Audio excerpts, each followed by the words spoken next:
Hello, you are listening to the All Girls School podcast. I'm your host, Victoria Barrett, a graduate from an all-women's college in Virginia. This podcast aims to highlight the diverse experiences and life journeys of graduates from all-women's colleges. Listeners can expect to hear candid conversations about a wide variety of topics.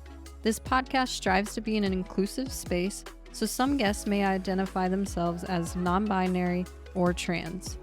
I hope you're ready, because class is about to start. Hi, and welcome back to the All Girls School podcast, where I sit down with a different guest each week who has attended an all-women's college. I'm your host, Victoria Barrett, she, her pronouns, and I myself graduated from an all-women's college. I'm really excited for today's guest. She's an alum of Mary Baldwin College and the Virginia Women's Institute for Leadership. But before I officially introduce her, I'm going to highlight some of her accomplishments. It's a long and impressive list, so I might need to pause a couple of times to catch my breath. She's a DACA recipient. She double majored in biomedical sciences and business administration at Mary Baldwin College. She has a Master of Public Health and a Master of Business Administration from Johns Hopkins University. She's the founder and president of the nonprofit organization Fundación Adelante Guatemala. She's an intern for Senator Kirsten Gillibrand. And she's also a second-year MD student at SUNY Upstate Medical University. So without further ado, I would like to welcome Katherine Narvaez to the podcast. How are you doing? Hi, Victoria. Thank you for having me. I'm excited to be here and to highlight just women empowerment in general. I'm excited to have you. First of all, that was a very long list of accomplishments. So out of curiosity, how many hours of sleep do you get on average? Oh, I honestly try to get at least 8 hours of sleep. It doesn't always happen, but that's the goal.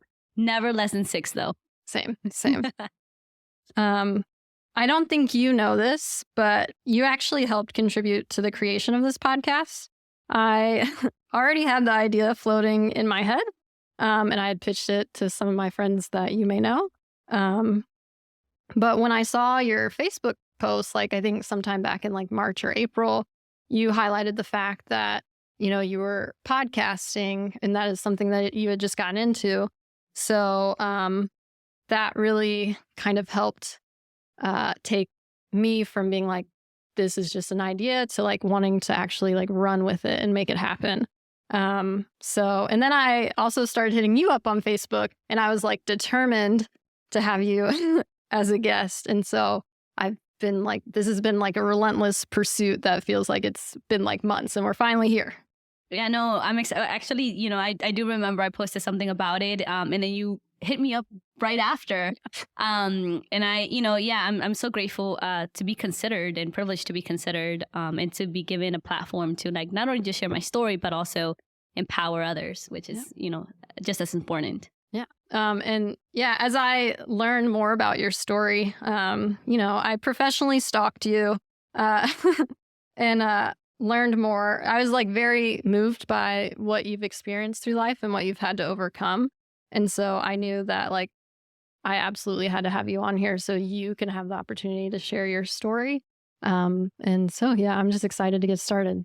Awesome. No, thanks again for having me. All right.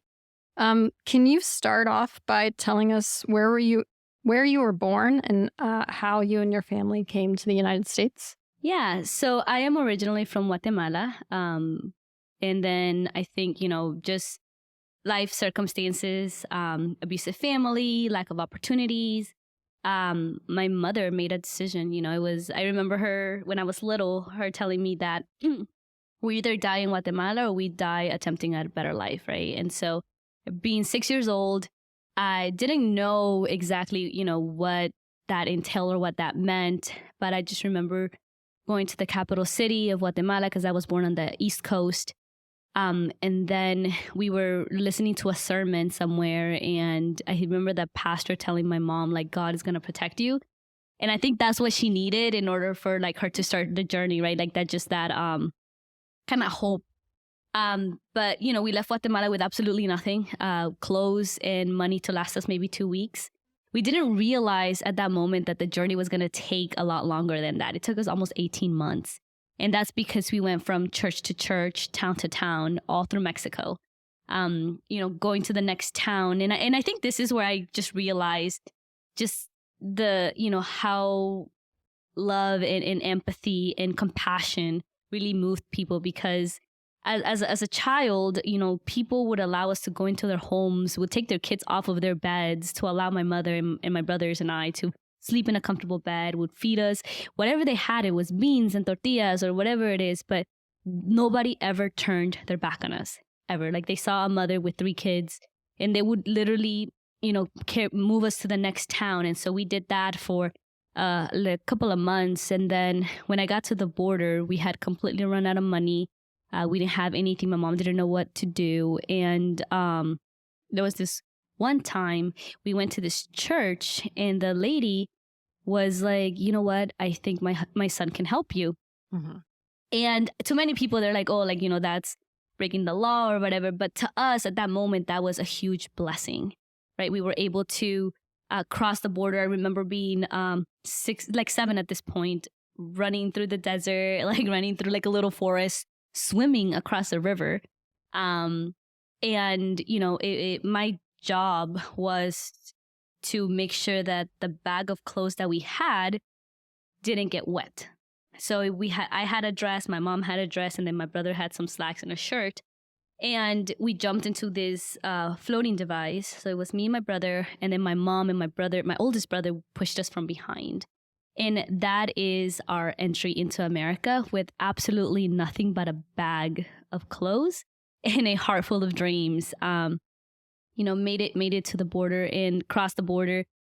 And the one thing that that still to this day, I realized just how different, and I think that for me was a pivotal moment.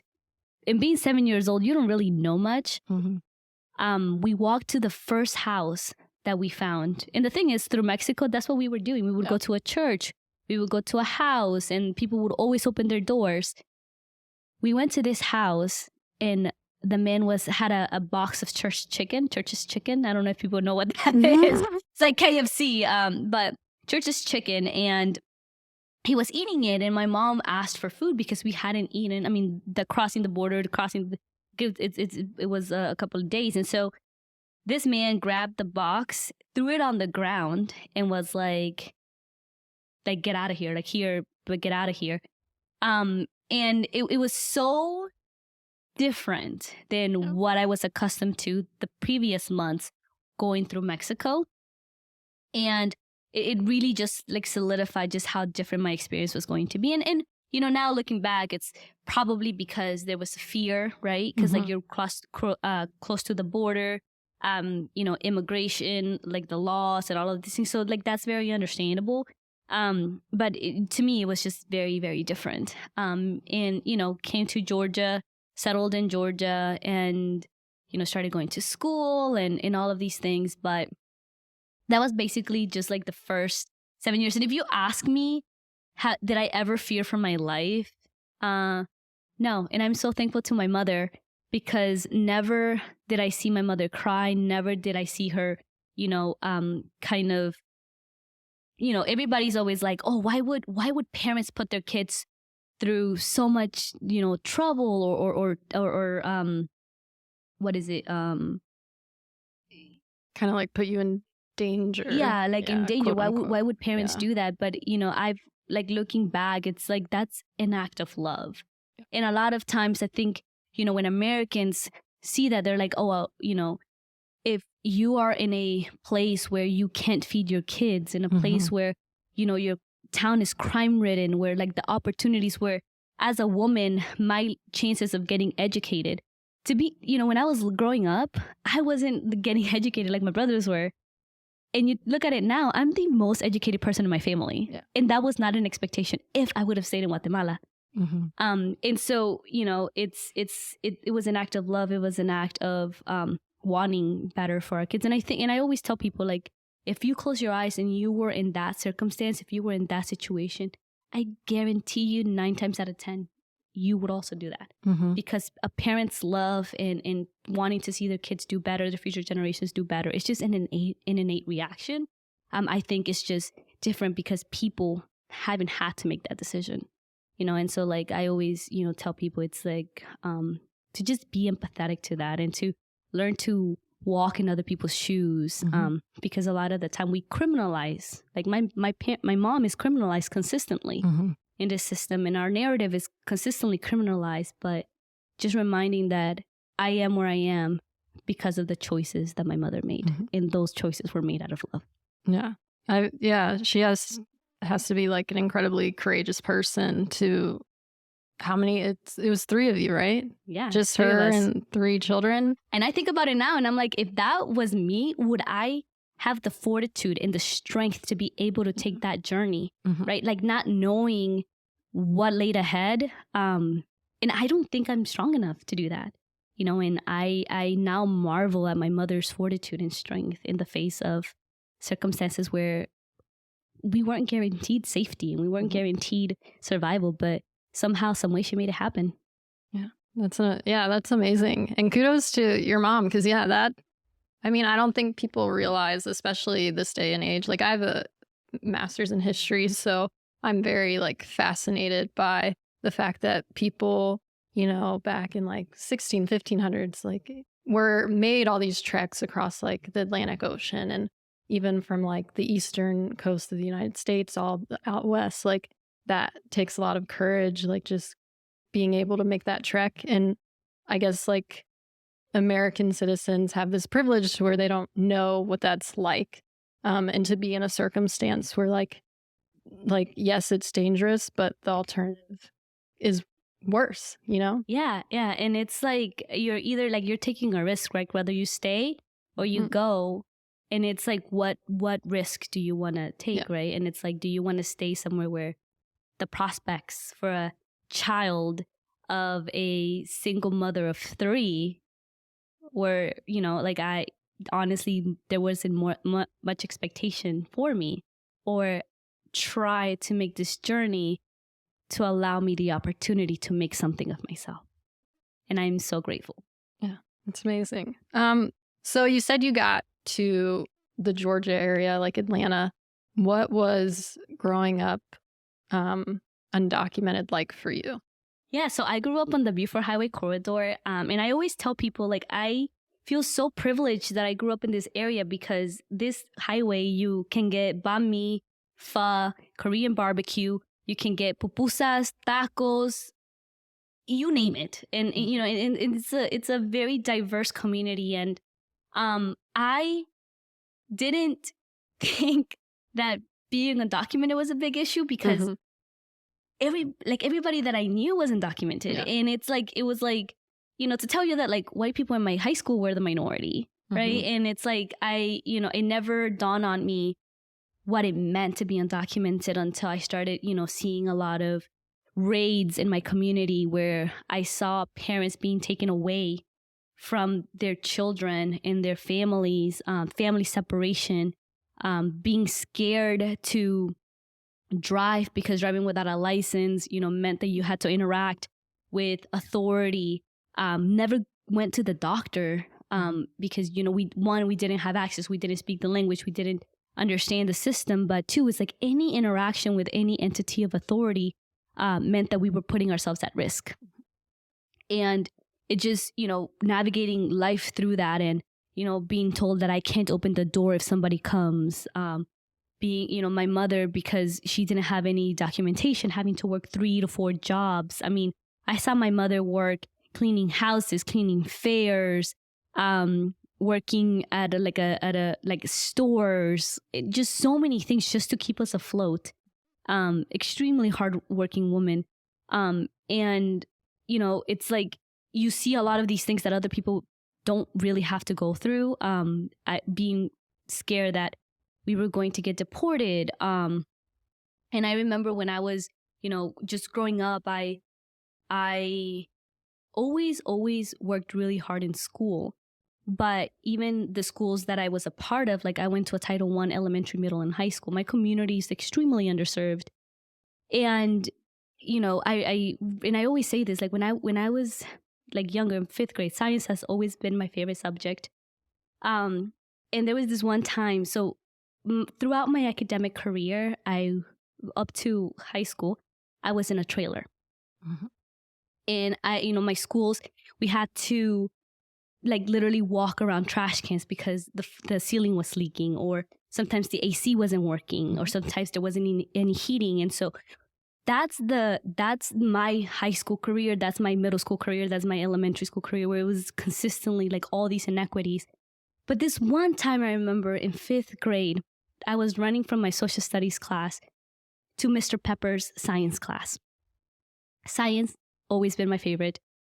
And it was raining that day, and there was mud all over the ground. And so we had to go from one trailer to the next. I remember I fell. And I got to class, and I couldn't even focus because I was shivering the entire time. Mm-hmm. And that, that's when like a lot of things were starting to cement in my head, where like, you think that those things are normal. Yeah. That every other school has the same problems, that every other kid is going through these same things. And I now marvel at where I am and where I had to start, not knowing any English, literally having no resources to help me even learn. I was in ESOL from when I got here to the 11th grade. Mm-hmm. Nobody tested me out of it. I honestly feel like I was put in a place where I was never challenged, because the more people that are in ESOL, the more money the school gets. Yeah. So it behooves them to not test people out, because that's more money that they're getting. But that was so detrimental to me.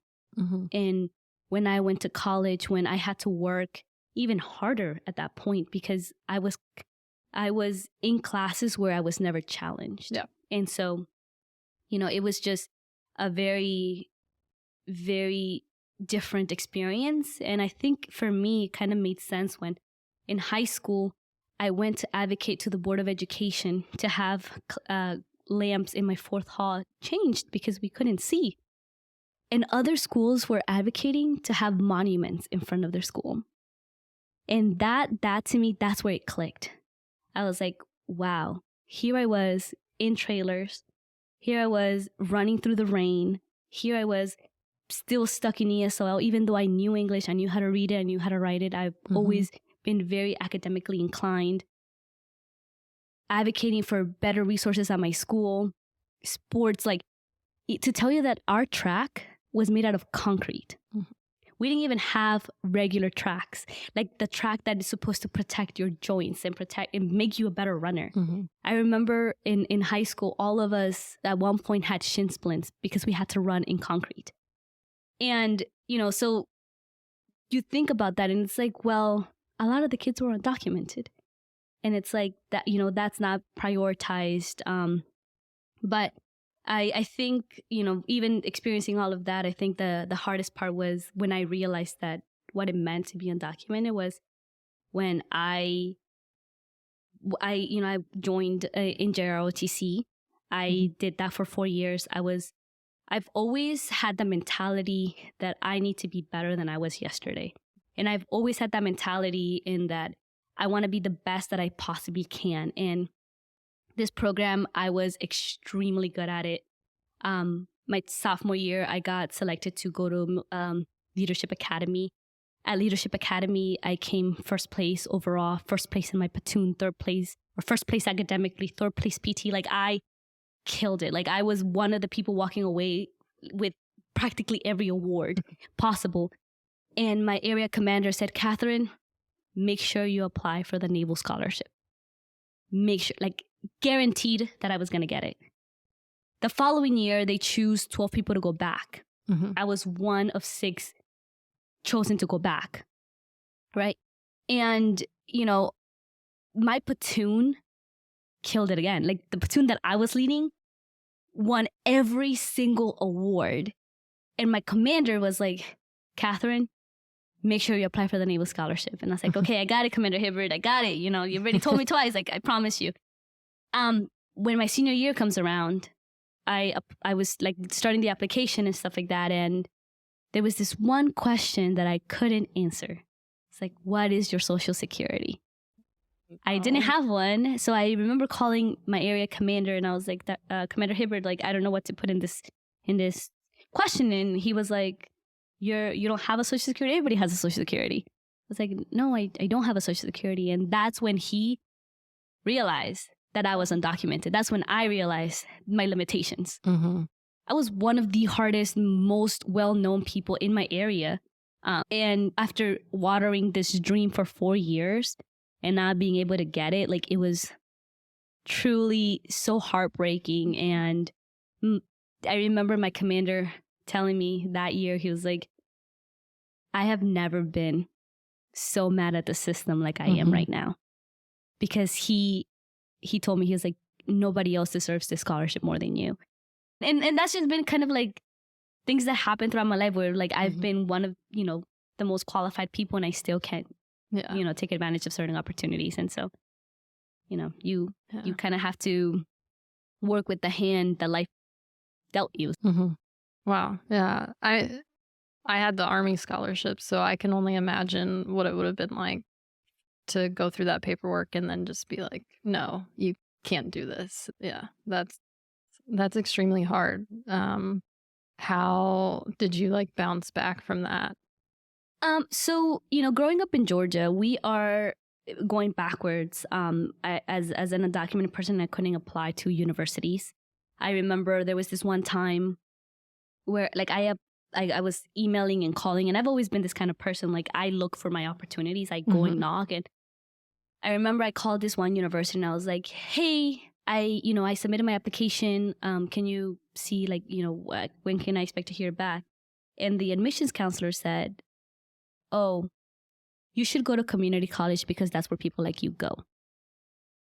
I got rejected from every university that I applied to in Georgia, every single university. And, when you're there in that spot, you're like so low, you start believing that it's a you problem, that you're just not good enough, that you're just not capable enough, that you're not smart enough. And the thing is, I graduated in the top 10% of my class. I graduated captain of my cross-country basketball and track team. I was the commanding officer of my NJROTC unit. I had the grades. I had the community service. Like, I was one of the most, accomplished individuals in my class. Yeah. And still then I was rejected from every university in Georgia because I didn't have a social security. And, I told myself, I was in the gifted program. So even now I'm like, how was I in the gifted program and ESOL at the same time? That to me, it's like half my classes were really easy. Half of my classes were extremely hard. And I was just like, oh my gosh. But I think the one thing that saved me was being in the gifted program, because I saw all these kids who were extremely smart go off to college and like applying to college. And I was like, I am not, like, I am just as smart as these kids. And there were some people in my class who were smarter than I was, who couldn't go to college because they were also undocumented. Yeah. And they had very different circumstances than I did. But, like, I always say, and I always speak of privilege, because I was privileged. I was one of the people in my class that was privileged in my gifted program that went to college that was undocumented. Because a lot of kids who were just as smart as me, or even more smart or hardworking than I was, couldn't do that, didn't go to college. And, and it's not that they weren't worthy enough or capable enough. It's just, I had to sacrifice a lot, and I had the privilege of having parents that like loved me and supported me. My brothers who like literally, Katherine, like, if this is what you want, go, like, we'll figure it out. We'll figure out how to pay for it. We'll figure out whatever it is. Like, I'm extremely blessed to say that. And I was like, okay, well, if this means that I have to leave Georgia, I'm going to leave Georgia. And for a Latina, like, okay, we grew up very like, tight so knit. And so it's like, you can't, like, going far away was so difficult, but I think my parents and my brothers understood that if I wanted to make something of myself, this is what I had to do. So I looked at universities and I came across the Mary Baldwin website and I saw VWO. And I was like, oh my gosh, I did 4 years of ROTC. I can go to college and do 4 years of, like ROTC too. And I applied, I got in, and then I got a full academic scholarship. And I remember I was, when I first started VWO, I was like, I was Navy all the way, Navy. The first, we had orientation, I don't remember what it was, at VMI. And they were like, oh, we need to see your social security. We need to see your visa. And I was like, I don't have one. So I within a week, I got kicked out of Navy ROTC because I couldn't, and I was very, very disappointed. And at this moment, I didn't have DACA. I was completely 100% undocumented, didn't have anything to really help me or whatever. So I think it's I've always told myself, even after experiencing a lot of these setbacks, even though I knew that I was capable, even though I knew I was worthy, even though I knew I was deserving, it still took a toll on my mental health. And I remember after the admission counselor told me you should go to community college because that's where people like you go. I remember I cried for 2 whole days. And I've developed a level of resiliency that honestly has allowed me to break barriers because, I understand that not everybody is like this, but I dwell on things for 2 days and then I bounce back and I'm like, okay.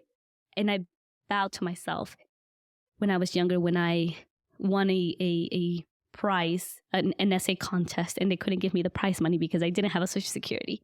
I told myself, I will not allow the fact that I'm undocumented, the fact that I don't have a social security to prevent me from accomplishing my dreams. And I made that promise to myself in 7th grade.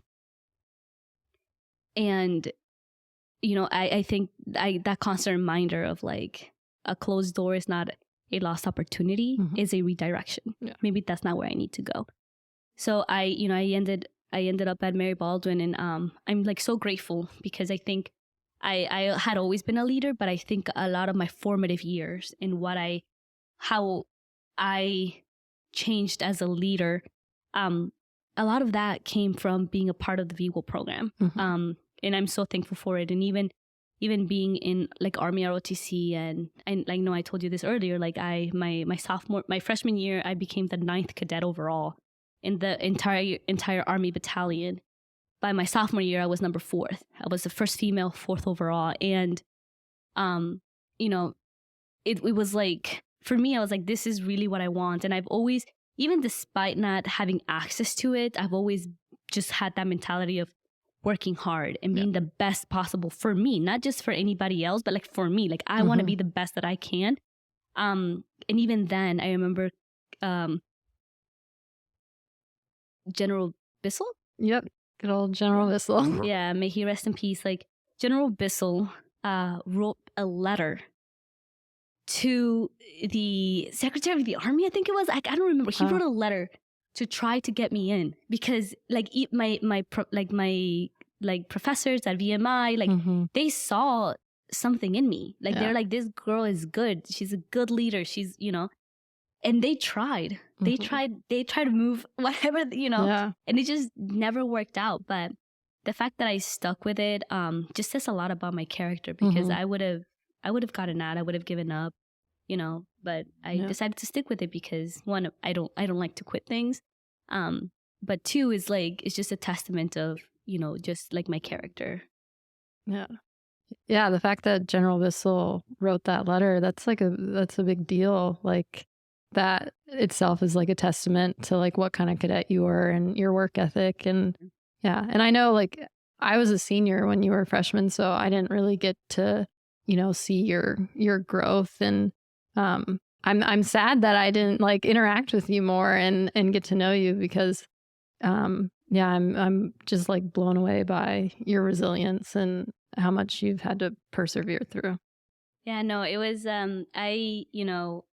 I think that I've never, I told you, for me, it was a culture shock going to Mary Baldwin and being in the VWO program because here I was, an undocumented person in Atlanta, where in my community, everybody was practically undocumented, and then putting myself in a situation where you're in a military program, people who are commissioning, people who, are 3rd generation, military, and I was never afraid to tell people that I was undocumented until I got to Mary Baldwin, until I started, being in this program, because it kind of, I remember I received so many comments from like, oh my gosh, I didn't know people like you existed.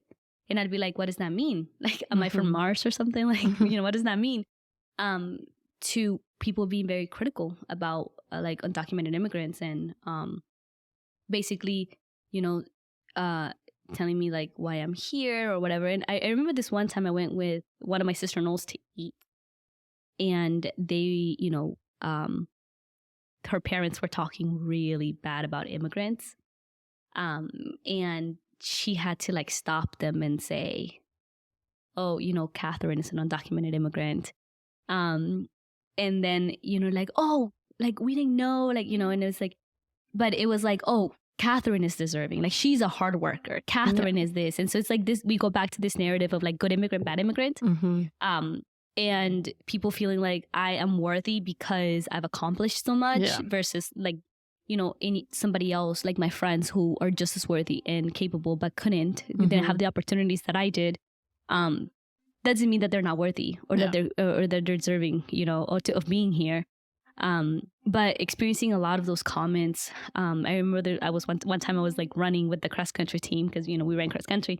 And I remember I was sitting and somebody, like, I don't remember what it was, but like, he stops me. He's like, oh, like, what are you doing here? And I'm like, oh, like, I'm school here. He's like, and then he asks me, he doesn't ask me if I have any kids. He asks, how many kids do I have?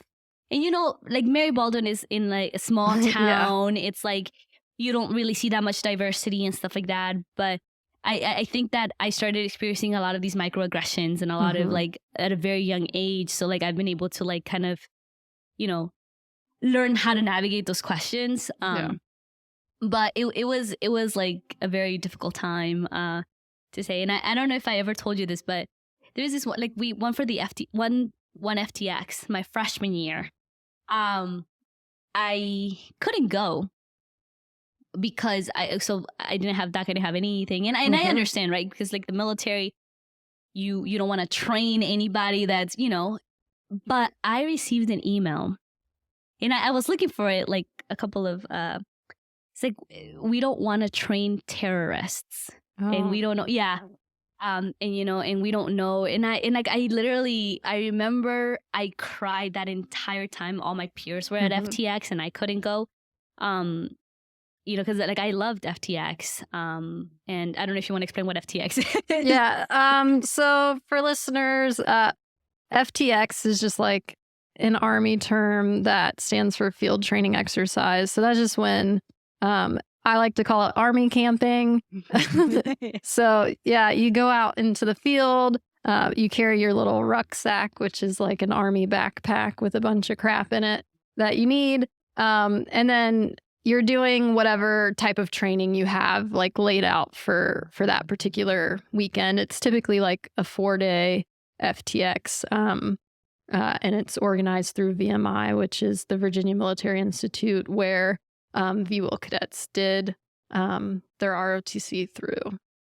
Yeah, no, and I remember I remember being so like disheartened and heartbroken. One, because I couldn't go, but then this idea that because I was undocumented, I was kind of considered a terrorist. When I was like one, and I always tell people like I was like, and I still am one of the most patriotic people that I know. Like I was willing to join the military at a young age. I was willing, and I continued, even when they told me no, I continued it through college, trying so hard and still being told no, to now at that point, kind of being told that I was a terrorist.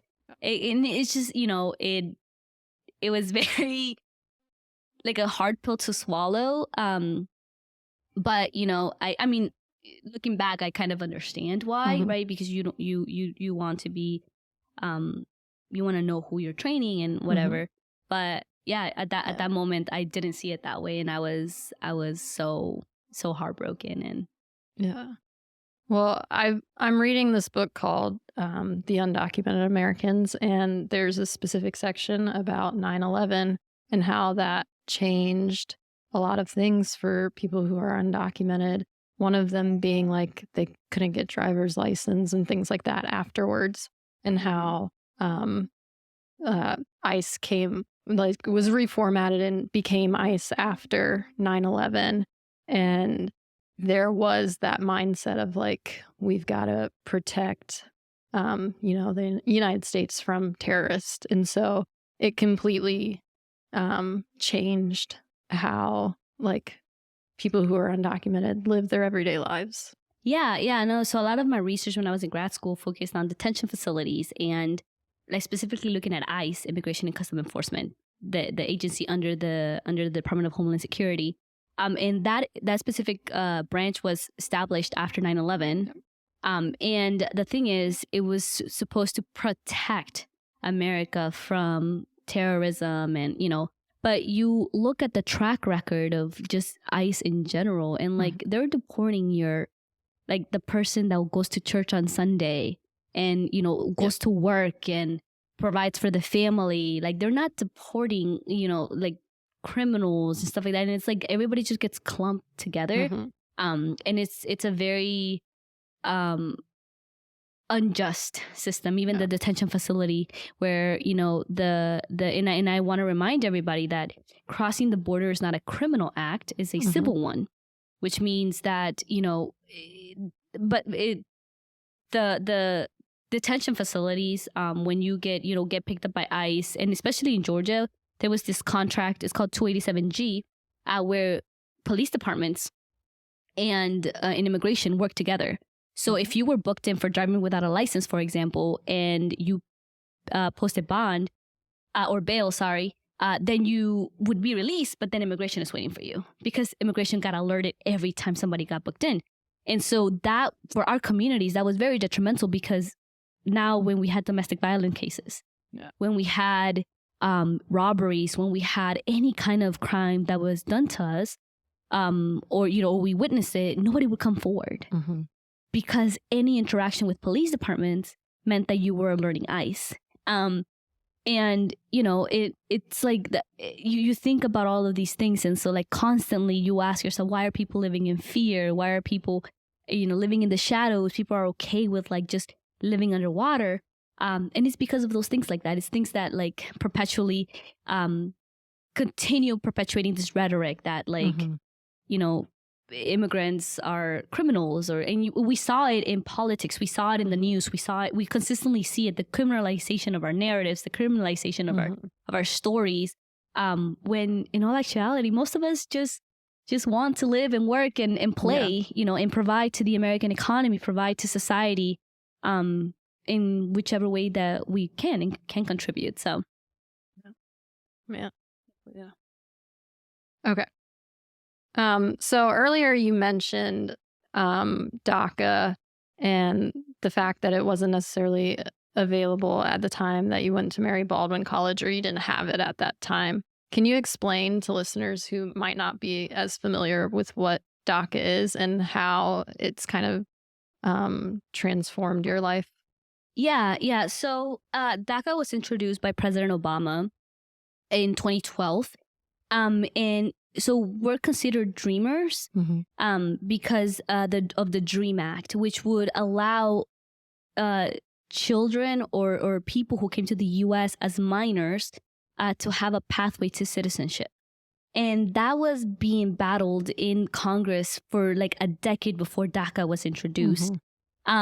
And so this was the Obama administration's way of providing some sort of relief for dreamers. And so it became a program where, you had to have no criminal record. You had to be either in school or working. You have to have had your GED.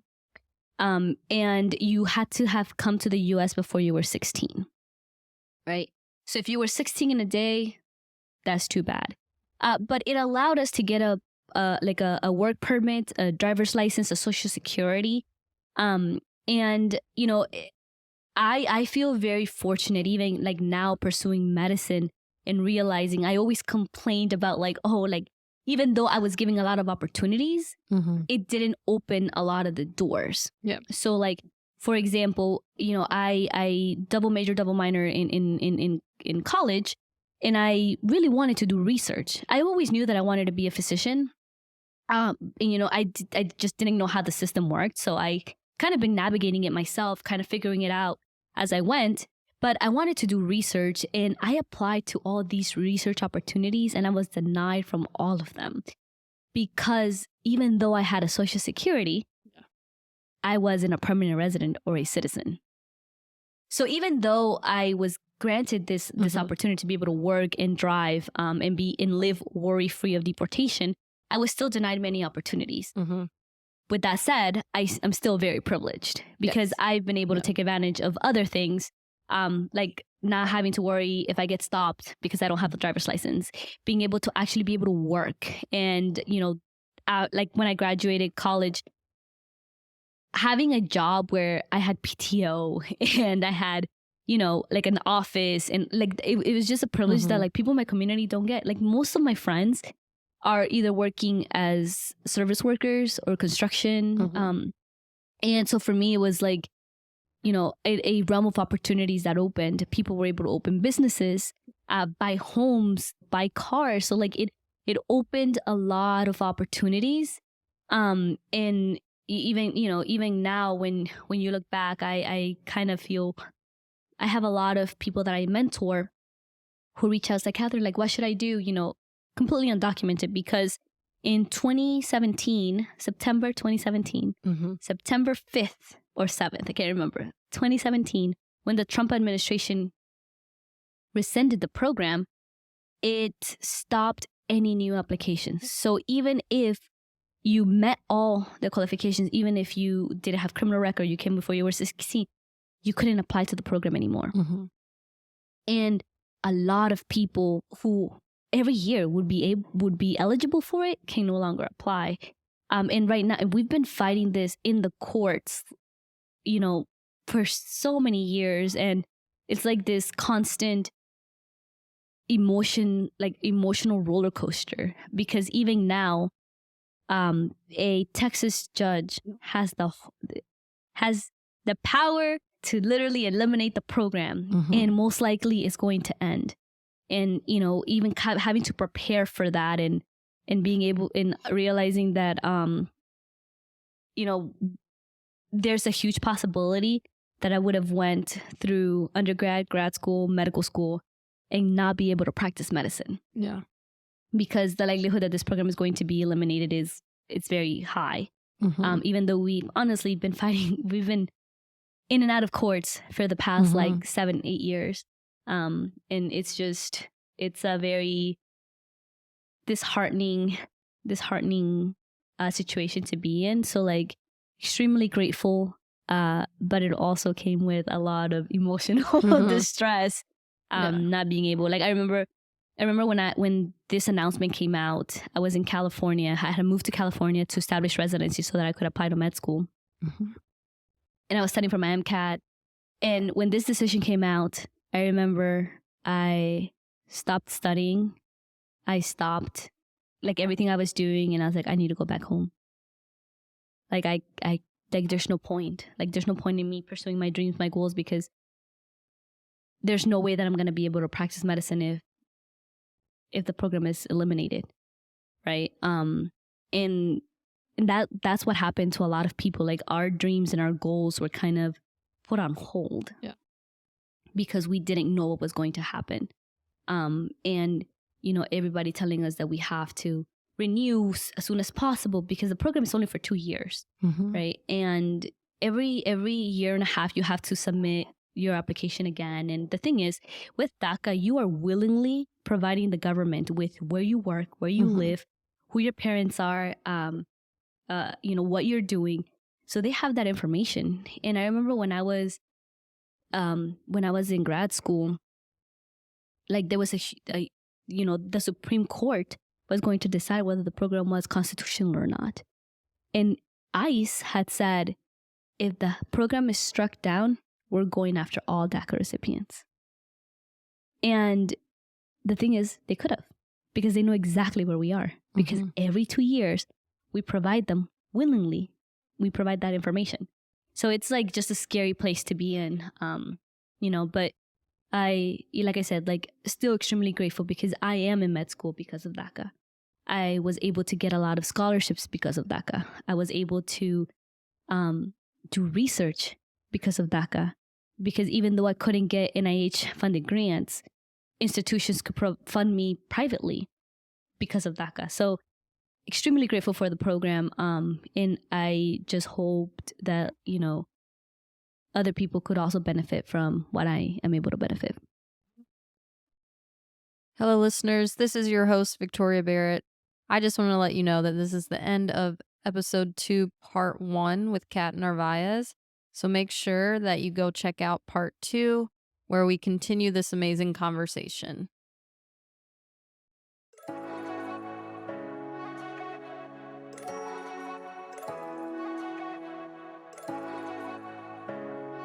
Thanks for listening to the All Girls School podcast. But before class is over, please take a moment to subscribe or leave a review on Apple or Spotify podcasts.